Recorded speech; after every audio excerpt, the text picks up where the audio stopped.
Hey there! So today we have another review. Was able to find this one.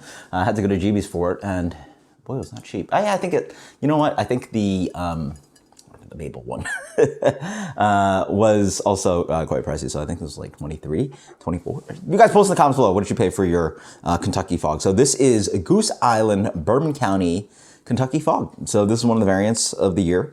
And so this is a fun one. They've never done anything like this before with Earl Grey tea, black tea, and honey. Okay. So let's try this one out.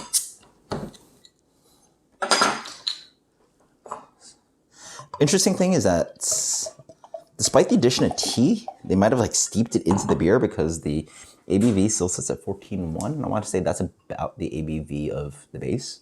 So it's not like they added tea to this one to really super dilute it. It's pretty interesting. So looks like Bourbon County, pitch black. You can't see anything through it. As dark as you can get pretty much in a beer. A little bit of foam. Actually, yeah, a good amount of foam on this one. A little bit of, not too much of, I mean, I have a little bit cool. But the carbonation is actually quite lively on this one, yeah. Yeah. Interesting. So, first initial attack is that this is clearly Bourbon County. It's thick, it's dark.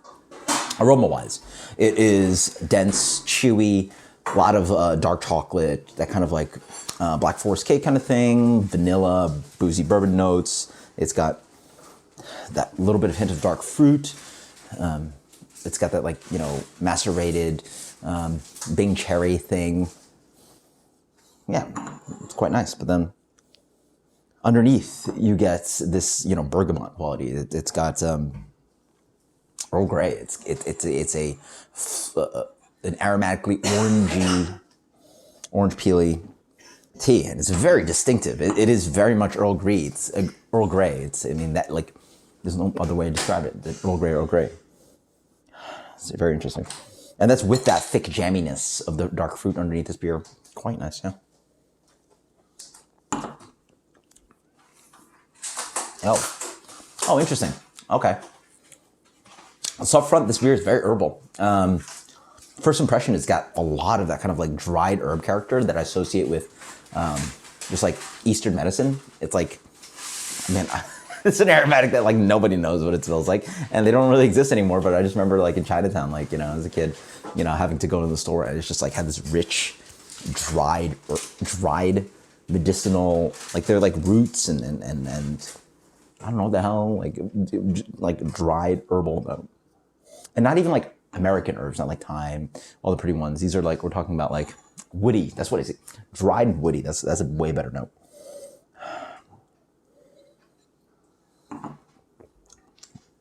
Dried medicinal woody. Yeah. And then it has like this really aggressive, or noticeable, not aggressive, but noticeable middle honey note, which is quite nice. The honey plays into that sweetness of the vanilla and the dark fruit quality in this beer. So it's like amped up sweetness, because this beer is generally sweet. It's, you know, got a nice residual sweetness behind it, and has that kind of big smack of vanilla note, the desserty, the flavor, the cake kind of flavors, like the dark chocolate cake flavors. But then there's a honeyed sweetness that amps up the sweetness on this beer.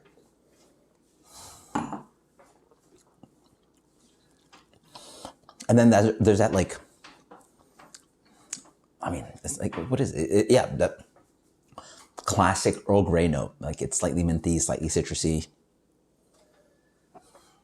I don't know. I just don't, maybe it's for me, but I just don't like that woody tea thing on this beer.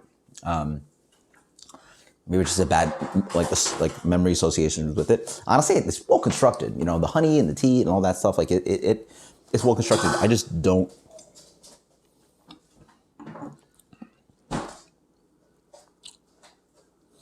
I think it detracts. Like it's that tannic tea note that detracts from the big, bold, sweet, and rich, and decadent flavors of Bourbon County.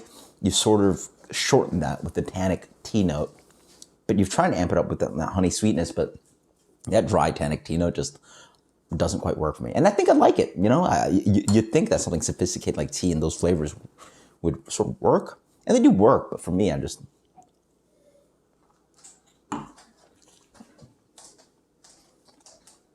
You know, the fun one thing about this beer is that I probably might change my opinion in 5 to 10 minutes, right? Or like after 20 minutes.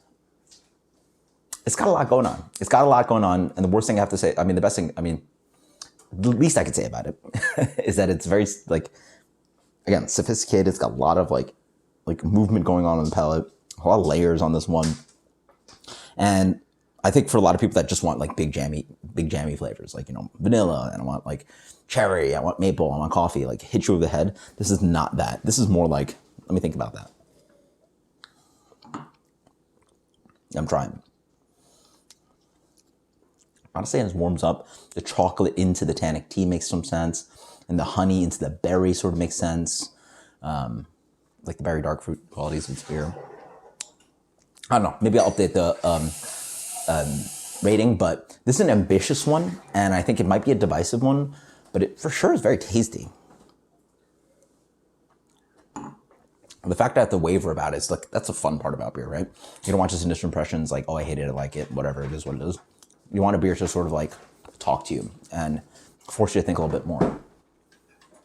Ah, it's fun. That's so fun, yeah. A little bit of licorice comes in from black tea as well. It's crazy. Why not?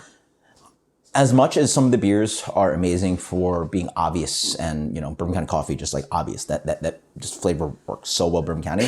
This is a thinking one and ambitious, and I think it does a really good job. So even if it's not something that I would necessarily go back to repeat, the fact that this initial impression is something that, you know, makes you want to, maybe it is something you want to repeat, right? Maybe it's something that you want to think about more, but the fact that it's a thinking beer is very fun, at least for Bourbon County, which is like a very like, not really thinking beer. It's such a big hit you in the face kind of beer. So let's go with 100. Why not? 100. Love Bourbon County.